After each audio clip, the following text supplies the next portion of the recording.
Salutations, j'espère que vous allez bien, merci de me rejoindre dans cette nouvelle vidéo.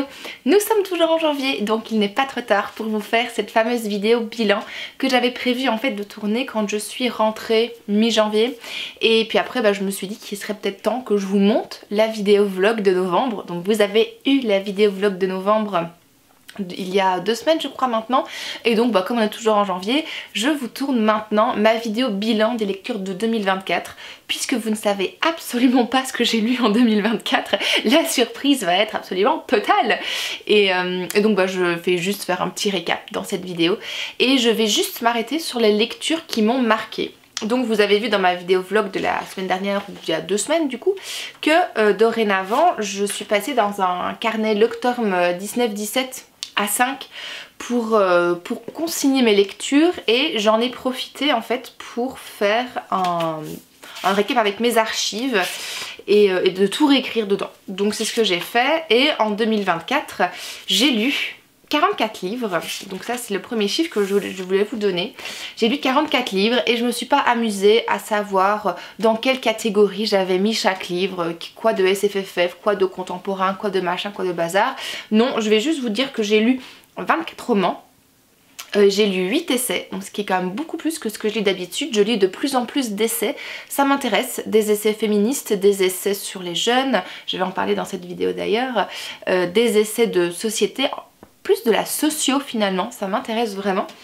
J'ai lu 11 livres BD manga, je les ai regroupés ensemble, et un livre de théâtre. Donc voilà.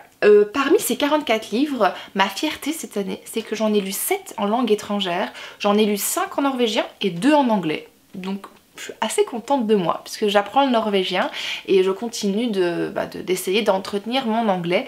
Les livres que j'ai lus en anglais étaient pas incroyables, je me rappelle plus d'1 sur 2, c'est que c'était vraiment pas bon à mon avis. Ah oui, oui, c'était pas des lectures incroyables, non, je vais pas en parler.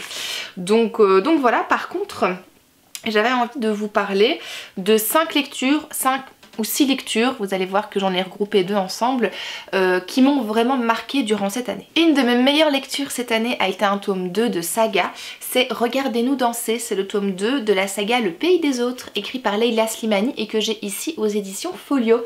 Si vous ne connaissez pas cette saga, c'est l'histoire de Mathilde qui, au lendemain de la Seconde Guerre mondiale, se retrouve en couple avec un Marocain. Il me semble que c'est le Maroc. Oui, un Marocain qui en fait va repartir dans son pays et qui prend Mathilde avec lui. Et donc en fait l'histoire va être celle d'une jeune Française alsacienne qui se fait toute une idée romantique sur le Maroc, avec la vie qu'elle va mener là-bas, etc. Et qui se retrouve un peu désenchantée. donc voilà, c'est vraiment ça l'histoire du Pays des Autres. On a le choc culturel, on a la place des femmes dans la société, on a comment est le Maroc rural à cette époque-là, et aussi comment ça va évoluer, parce que chaque tome est destiné en fait à différentes générations, et je trouve ça vraiment hyper intéressant d'arriver à suivre finalement dans le premier tome Mathilde, Amine et la génération des grands-parents qui vont devenir des grands-parents donc plus tard. Dans la génération 2, dans le tome 2, c'est plutôt la fille et le fils de Mathilde qui vont prendre des chemins dans la vie qui sont très différents. Il y en a une qui est destinée à devenir médecin et l'autre qui est un peu paumée dans sa vie et qui va se retrouver un peu avec des hippies. Donc du coup c'est complètement what the fuck. Et en fait grâce à ces différentes perspectives, on va avoir un portrait du Maroc qui je trouve est haut en couleur, il est extrêmement bien décrit, il est dans la nuance, et je trouve que pour des personnes qui viennent d'Europe occidentale comme moi, en fait, c'est aussi instructif que plaisant à lire, parce que c'est romancé bien évidemment, mais il y a quand même aussi des choses difficiles de la vie qu'on retrouve au travers des personnages écrits par Leila Slimani. Donc c'est extrêmement agréable à lire, j'ai hâte que le tome suivant sorte, donc ce sera la fille, on sent en fait à la fin du tome 2 que la prochaine génération s'annonce, et on va faire un bond dans le temps, et je me réjouis vraiment que le tome 3 sorte. Je sais pas s'il y aura 3 ou 4 tomes, Mais donc du coup voilà, c'est une saga que je vous recommande si vous ne l'avez pas encore découverte et que vous aimez l'écriture de Leila Slimani. Et si vous ne la connaissez pas encore, je vous recommande de commencer par celle-ci. Même si Chanson douce, c'est pas mal aussi, c'est un one shot. Mais honnêtement, je préfère Le Pays des Autres à Chanson douce. Donc voilà. En parcourant mon carnet hier quand j'ai préparé cette vidéo pour savoir de quoi j'allais vous parler, je me suis rendu compte en fait qu'une de mes lectures d'avril m'avait énormément marqué parce que j'y pensais encore régulièrement. C'est Un psaume pour les recyclés sauvages de Becky Chambers qui écrit de la science-fiction, mais pas de la science-fiction comme j'avais l'habitude d'en voir passer. Je n'ai jamais lu vraiment beaucoup de science-fiction par le passé parce qu'à chaque fois c'était soit des space opéras, des trucs qui se passent dans l'espace, vous savez, ou alors du post-apo.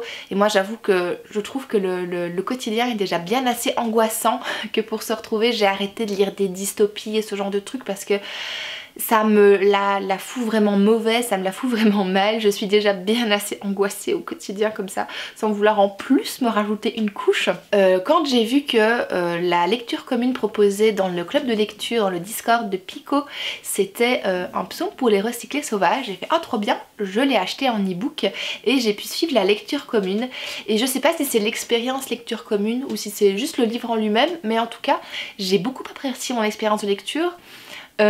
Qui raconte en fait l'histoire d'un moine qui se retrouve dans un univers post-apocalyptique cette fois-ci, mais on n'est pas du tout en mode il faut se battre pour sa survie et il faut encore battre l'ennemi, il y a encore du danger partout. Non, on est dans un monde assez en paix finalement et on est dans un univers où en fait il y a deux civilisations, il y a la civilisation des robots et la civilisation des humains et suite à un événement dont on va parler dans le livre plus tard, mais en tout cas au début on sait qu'il s'est passé quelque chose et que les robots se sont retirés et ont quitté, on ne veulent plus avoir affaire aux êtres humains et on suit en fait l'histoire d'un moine qui en fait trouve qu'il a perdu du sens à sa vie et il va s'élancer sur les routes, il va s'élancer dans le voyage et on va suivre en fait ses différentes pérégrinations et son voyage et durant ce voyage il va rencontrer un robot justement qui a décidé de sortir de cette fameuse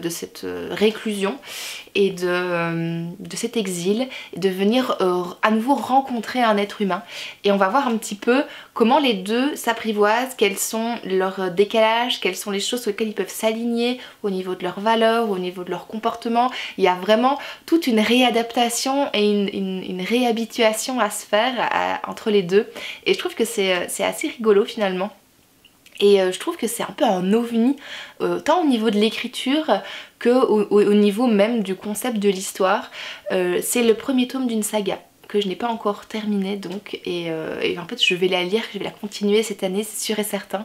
J'ai tellement apprécié ma lecture du tome 1 et en fait vous voyez je l'ai lu en avril et j'ai encore toutes ces choses qui me reviennent par rapport à l'histoire donc c'est un très très bon signe. J'ai envie de continuer ça et si vous ne l'avez pas encore découverte, moi je vous encourage très très vivement à la découvrir et puis on pourra en discuter ensemble, ce sera trop bien. Les livres 3 et 4 vont ensemble et vous allez comprendre pourquoi même si c'est un peu bizarre. Le premier, je ne l'ai plus en ma possession parce qu'on me l'a prêté, c'est un livre de Anne-Sophie Girard qui s'appelle Un esprit bof dans un corps pas ouf qui est un livre de développement personnel. Attendez, ne partez pas tout de suite, je vous assure ça va être bien. Donc dans ce livre... mes souvenirs sont un petit peu flous parce que je l'ai lu il y a quand même quelques mois mais dans ce livre en fait Anne-Sophie Girard va prendre le contre-pied de toutes les injonctions de développement personnel qu'on peut avoir à travers le faites du sport, mangez sainement, buvez beaucoup d'eau, dormez bien, enfin bref il y a tout, vous savez, tout ce pilier développement personnel dans la société aujourd'hui qui nous invite à devenir la meilleure version de soi-même, de nous-mêmes et en fait elle prend un petit peu le contre-pied de ces injonctions de manière humoristique et je trouve qu'elle fait ça très très bien parce que ça décomplexe, ça déculpabilise, ça fait beaucoup réfléchir et pour accompagner ces réflexions je trouve qu'il y a un livre qui est parfait pour ça et que j'ai lu un peu plus tard dans l'année, c'est Politiser le bien-être de Camille Test qui est paru ici aux éditions La Collection sur la table des éditions Binge Audio que vous connaissez peut-être grâce au podcast Les couilles sur la table. Justement, l'idée ici c'est un peu de dire vous avez trop de travail, bah faites du yoga, vous allez mal, devenez la meilleure version de vous-même. Et donc ici dans cet essai, Camille Test va venir expliquer à quel point le développement personnel, tout le business du coaching, du yoga, de la méditation, c'est vraiment une pratique qui cherche à dépolitiser la manière qu'on a de se sentir et de faire reposer sur nos épaules individuelles uniquement notre propre bien-être, alors qu'il y a une dimension collective à venir creuser là-dedans, à la place de juste se sentir mal soi-même parce que on n'a pas fait son sport de la semaine par exemple. Il y a un tas de choses, un tas de structures collectives à mettre en place, un tas d'habitudes à reprendre. On n'est pas seul dans sa bulle, et à travers ce texte, Camille Test montre justement toutes les connexions qu'on peut faire. D'abord, elle déconstruit tout le paradigme du développement personnel et qui nous incite justement à performer dans notre bien-être. C'est un petit peu une notion capitaliste finalement du bien-être, de se retrouver à devoir performer dans quelque chose qui est censé nous faire du bien. Donc voilà, je trouvais que les deux livres se complétaient assez bien. Si vous êtes plus partante pour des versions essais, réflexion politique, réflexion sociologique, etc., je vous conseille celui-ci. Moi-même je l'ai annoté et puis je l'ai prêté. Et donc les personnes à qui j'ai prêté m'ont dit c'était rigolo de lire le livre avec tes annotations. Donc voilà, il y a beaucoup de choses qui m'ont fait réagir, beaucoup de choses qui m'ont fait réfléchir dans celui-ci. Et ça venait bien compléter Un esprit bof dans un corps pas ouf de Anne-Sophie Girard. Donc si vous avez envie d'un peu plus de légèreté et d'entamer la réflexion sur ce sujet, peut-être commencer par le plus léger et puis après vous dire ah oui tiens en fait j'ai besoin d'avoir des outils pour faire en sorte de me réapproprier. On peut se réapproprier collectivement cette dimension de sport, yoga, développement personnel. On peut en faire une dimension collective dans notre société, dans notre vie, parce que ça pourrait nous faire du bien à tous et à toutes. Donc vous pouvez continuer avec celui-ci parce que c'est ce que je vous recommande. Donc voilà. Tant que je suis dans les essais, je vais vous parler de celui de Salomé Saké, Sois jeune et tais-toi, qui a aussi beaucoup marqué mon année 2024. J'ai lu fin d'année Résister, vous n'avez pas pu y échapper je pense, il était sur tous les réseaux sociaux, elle en a vendu 150 000 exemplaires. C'est un tout petit livre qui explique, qui déconstruit comment l'idéologie d'extrême droite, comment est-ce qu'ils s'y prennent aujourd'hui pour pouvoir infiltrer nos esprits à travers notamment les stratégies médiatiques. Mais dans celui-ci, qui est un peu plus costaud, parce qu'on est sur quelque chose de beaucoup plus gros, on est sur 304 pages. On est sur 304 pages. Dans ces 304 pages, Salomé Saké va venir en fait répondre et déconstruire chaque critique adressée à la jeunesse. Quand on dit ah les jeunes sont fainéants, les jeunes ne veulent plus travailler, les jeunes ceci, moi de mon temps, les jeunes ça faisait comme ça, vous avez pas connu tel truc, tel truc, tel truc. Et en fait Salomé Saké dit oui mais, et elle vient donner des chiffres, des statistiques.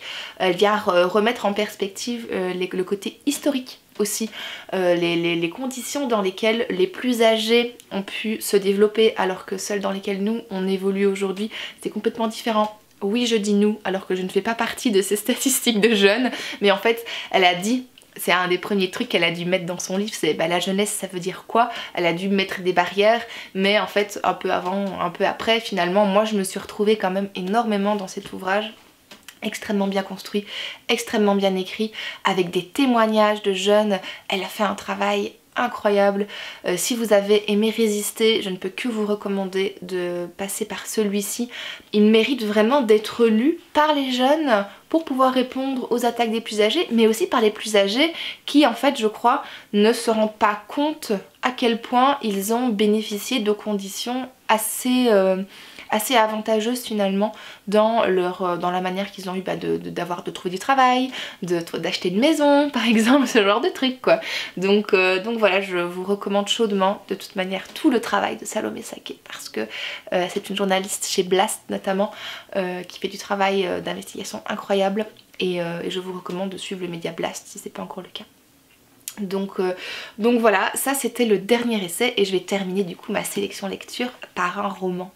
Le dernier livre que je place dans cette sélection est le dernier livre qui a marqué la fin de mon année 2024.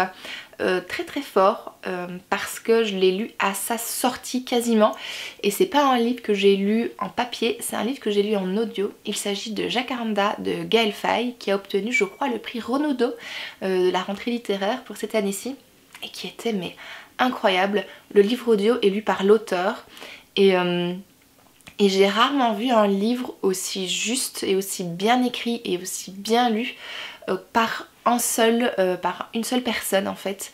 Souvent dans les livres audio, j'aime bien quand on retrouve plusieurs voix avec des intonations, des contextes, des vies différentes pour faire vivre les personnages.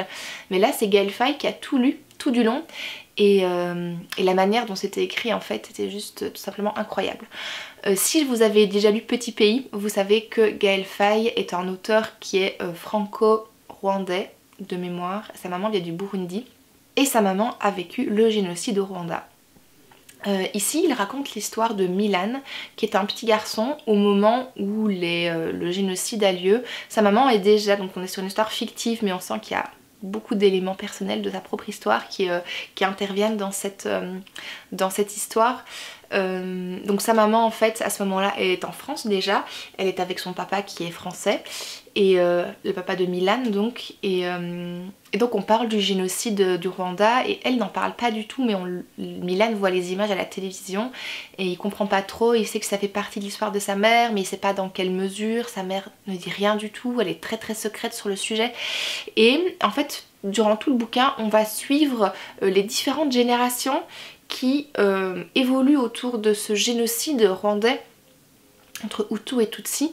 Donc on va avoir 4 générations qui vont venir en fait expliquer leur ressenti, la manière dont ils ont vécu le génocide. Donc on a la génération donc, de la maman qui a vécu en tant qu'enfant le génocide, enfant ou jeune adulte, je me rappelle plus des deux.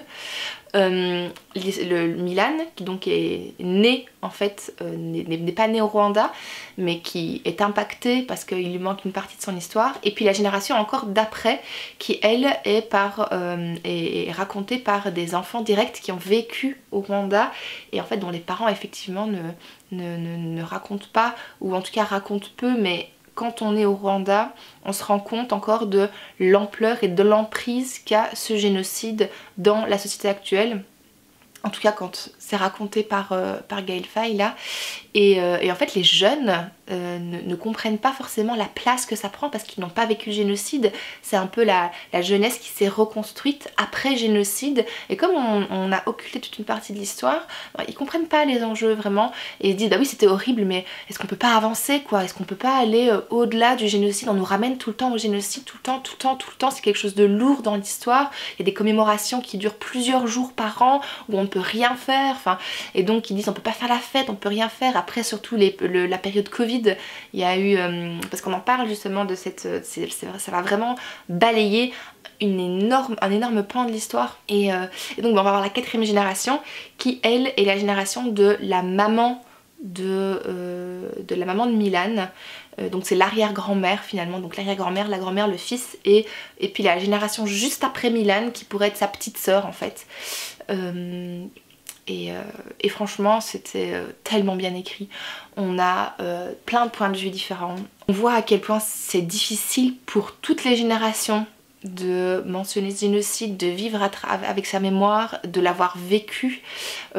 C'est pas un livre qui raconte le génocide avec les détails, mais il va y avoir effectivement des passages où on raconte comment le génocide a été vécu, des faits, et je suppose, j'en suis certaine, que Gaël Faye s'est bien renseigné là-dessus sur les différents témoignages qui ressortent dans son livre, qui sont poignants, qui m'ont fait pleurer à plus d'une reprise. Et donc ce qui m'a beaucoup plu dans ce bouquin, c'est le côté très authentique. Finalement, l'écriture est, je vous l'ai dit, incroyable, les personnages sont très attachants, et surtout en fait on les suit pendant quelques heures. Je sais pas combien de pages fait le bouquin, mais on a le temps de développer les personnages, on a le temps de s'attacher à eux, on a le temps aussi d'avoir en fait cette partie de nous qui arrive à nuancer. On n'a pas des personnages blanc ou noir, on a des personnages plutôt gris avec des nuances, chacun a des choses à se reprocher finalement parce qu'on n'agit pas, on est tous des êtres humains, on n'agit pas 100% correctement ou bien selon la morale, d'accord, durant toute notre vie. Donc en fait il y a des choses qui vont être vécues par la maman de Milan, par le papa aussi, et des choses qui vont être reprochées, puis il y a des non-dits, il y a vraiment des allers-retours comme ça entre les générations, des discussions, beaucoup de silence aussi, qui vont aider à se développer ou ne pas faire se développer les personnages et leur relation entre eux. Franchement, je sais pas ce que je peux vous dire de plus. Si vous n'avez pas encore lu de Gaël Faye, je vous recommande vraiment, que ce soit Petit Pays ou que ce soit Jacques Aranda, je vous recommande vraiment de lire les livres de cet auteur qui sont vraiment incroyables et qui méritent tous les deux les prix qu'ils ont reçus. Franchement c'était une vraie pépite. Et voilà, c'est tout pour moi aujourd'hui. J'espère que cette vidéo vous a plu. Est-ce que vous pourriez me partager en commentaire les livres que vous avez aimés cette année, si jamais vous avez fait une vidéo sur le sujet parce que vous êtes booktubeur vous-même. Je cherche en plus à découvrir des nouveaux booktubeurs. Il faut peut-être que je fasse une vidéo sur le sujet aussi. Partagez-moi tout ça en commentaire si vous avez un lien vers une vidéo, vers un post Instagram. Voilà, partagez-moi tout ça si vous avez fait un post sur le sujet. Quant à moi, je vous retrouve bientôt pour vous faire le point de mes lectures de janvier. Peut-être pas la semaine prochaine, peut-être dans courant février. Comme je vous l'ai dit dans la vidéo précédente, je ne me mets pas trop la pression. Là aujourd'hui j'ai sorti le micro, le trépied et tout. Mais on va bien voir comment ça va se passer dans le courant du mois de février. Donc voilà, j'ai hâte de vous lire dans les commentaires. Je vous remercie d'avoir regardé cette vidéo jusqu'au bout. Si ce n'est pas encore fait, vous pouvez la liker, vous abonner, la partager. C'est donc ici que je vous laisse. Je vous remercie encore d'avoir regardé cette vidéo et je vous dis à très bientôt. Prenez soin de vous. Salut!